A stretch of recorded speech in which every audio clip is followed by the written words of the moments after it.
Welcome, Caleb's Basketball Pod. For this episode, we have so much to talk about. There's been a lot that's been going on, and just in general, just huge week of NBA action, and a lot happened over the weekend. Let's start with some injury news. Zion Williamson, CJ McCollum done for the year for the Pelicans. That's not at all surprising. We saw Kevin Durant sprain his ankle when the Suns are trying to make that last push for that last play-in spot, and they got passed up by Anthony Davis's Mavericks, as Davis returned a little while ago, we talked about, but now we saw PJ Gafford return last night in a loss to Brooklyn, but they're also saying Derek Lively is close to returning, so Dallas is getting their bigs back, and they could very well hold on to that play-in spot. They're ahead of Sacramento at this moment, and then Phoenix chose both of them at outside looking in, and they're without Kevin Durant. Let's touch on that real quick. Being without Kevin Durant, I think, just me personally, and I could be wrong, he may play to get that 65 games, so at least he can make All-NBA. But I'm going to be honest, I would play, and especially if they fall further and further away from that play-in spot, I'd wait for the off-season, and I think that's probably what he's going to do. I think there's a big chance that we've seen Kevin Durant play his last game as a Phoenix Sun. And I think in the off-season, there's going to be a ton of teams that want him. But I do believe that this is it for him as a Sun. And I could be wrong. Like I said, he could play to get that 65 so he can at least make All-NBA. Because besides that, there hasn't really been anything bright for this Phoenix Sun season. But just in general, I just think it's looking like it's all but over for Phoenix. They're probably going to fall further and further away from the seed at which they want to be in to even make the play-in. And even that is just tough to do anything with, because you have to win 2 games. And you're fighting for the 10th seed, which means you're the road team than the road team. So you would say go to Dallas if you pass Sacramento, and then you would say Minnesota loses or something like that, or Memphis loses, and Memphis falls on the outside. We'll talk about that in a minute, but say Memphis loses. Say Memphis falls to like the 7th or 8th. Because they're getting close, unfortunately for them, they're getting close. Say they fall there. Say they lose, and you would have to play in Dallas, beat Dallas, and then you would have to go to Memphis and win in Memphis. And I don't see Phoenix winning those two, so I don't see Phoenix making the playoffs. And that's sad for a team that had Bradley Beal, Devin Booker, and Kevin Durant. But it goes back to something I've been saying. It wasn't going to work.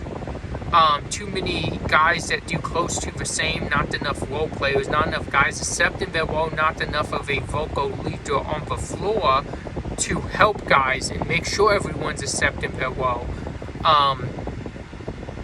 Speaking of, if you like roles and knowing plays and knowing actions, you should really give Mind the Game podcast with LeBron James and now Steve Nash a listen. That is a really good podcast, especially on plays and understanding basketball more.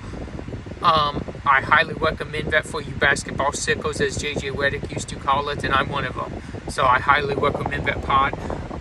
Now we're going to jump to Memphis. Memphis has been struggling. We talked about them firing the coach. Now we're hearing that they fired the coach because Ja Morant was unhappy with his touches. He was complaining to the front office that he's not getting his touches. They believe it was due to Taylor Jenkins' offense and how he was running it. So what they did was they got rid of Taylor Jenkins. They say that Ja Morant is still frustrated with the amount of touches, even these last couple games without Taylor Jenkins. And we've also seen Memphis lose these last few games without the head coach. So it does not look like the head coach is the problem. Looks like just how they're lined up. They're not lined up to compete. And again, ton of talent on that team. As I said on the last episode, I don't think there's a go-to guy. I don't think Ja Morant's the leader of a team. I think he is a number 2 or 3 on a really good championship team. I do not see him as the number 1, And a lot of the immaturity is the reason why I don't see him as a number one, because you have to be mature to be the leader. You have to be the guy that makes everybody play this certain way, and they believe they're better than they actually are, because you're out there on the floor leading them and helping them get better and making them look better. And that's a topic that was discussed on Mind the Game Pod. Again, great podcast, you should give you a listen. Next, about Memphis. They're in danger of falling to that play-in, as I briefly spoke on a little bit ago. So, they are a half a game ahead of Golden State for that 6th seed. They are at number 5. They play Golden State tonight. If they lose tonight, Golden State will pass them for the 5th seed, and they will be closer to the Minnesota LA Clipper 7th and 8th, where they would have to be in the play-in. And this is going from just a few weeks ago. They were like number 2 a few weeks ago. Then they've just had this steady drop, and John Morant not playing. John Morant apparently unhappy when he is playing because he's not touching the ball as much as he feels he should. And again, it just seems like the communication and the leadership is off on that team. They said the blueprint that Memphis is doing and hoping to bring in a good coach is they want this coach to use the core that Memphis has, much like Kenny Atkinson used the core in Cleveland, and make them a championship contender, much as Kenny Atkinson did in Cleveland. But there's a couple things that's hard to do. First off, you had 4 special talents. Really special talents. DG, Donovan Mitchell, Evan Mobley, Jared Allen. I'm not saying you don't have special talents, but you have John Morant and Jaren Jackson, and it's a bit of a drop before you get to Desmond Bane. Desmond Bane is really, really good, but I do not believe he is on the level of any one of the 4 I just mentioned in Cleveland. John Morant's super talented. I believe him and Garland are around the same area. I think this season Garland's been a lot more consistent.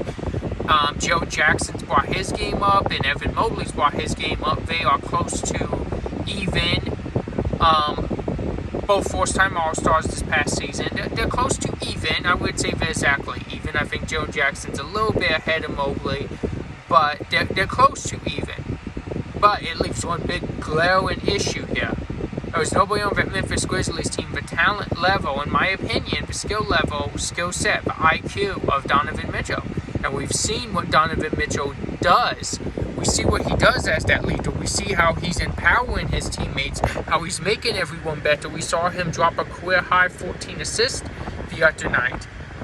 That's just because he's doing everything it takes to win. You need that maturity. We don't see that on Memphis. So I think there's a lot that needs to change. I think finding your superstar in your number 1 and moving Ja to a 2 or 3 is a big thing for Memphis to compete for a championship. But I think maturity and growth. And if a new coach does come in with this same talent, you have talent there. If they come in with the same core, you really need to get them to buy in, and you need the maturity, and you need the growth, and you need thinking of the team unit, not the thinking of the me of less touches. John Morant is complaining because of less touches on the offensive end this season. Donovan Mitchell has had less touches on the offense this season than any time in his career. There is a difference there. You have to have the buy-in from the players to make this work, and I'm not seeing that with Memphis. Last thing, touch up on real quick. Western Conference is super interesting. We have Oklahoma locked in at number 1. But all the way after that, we have Houston at number 2. They hold a game-and-a-half lead over Denver. Then we have Denver at 3. They hold a game lead over the Lakers. Then we have the Lakers beating the Grizzlies, separating themselves from them. But we have, as I mentioned, the Golden State Warriors knocking on the door of that 5th seed. So very interesting out west, and I can't wait to see how this finishes up. Like I've been saying, this is a great time for the NBA season. Stay tuned and see where your favorite team lands. And just watch for competitiveness in the playoffs, because we're going to get really good playoffs this season, I believe. I believe there's multiple teams that I would not be surprised by if they are sitting at the end in the NBA Finals, and that's not really heard of. You don't hear of that too often, that don't happen too often. So just stay watching, stay locked in here, because I'm going to keep you up to date, keep you in the know, and let you know all the games you should be checking out, all the high-profile games and everything. So yeah, just stay tuned, and I'll see you tomorrow.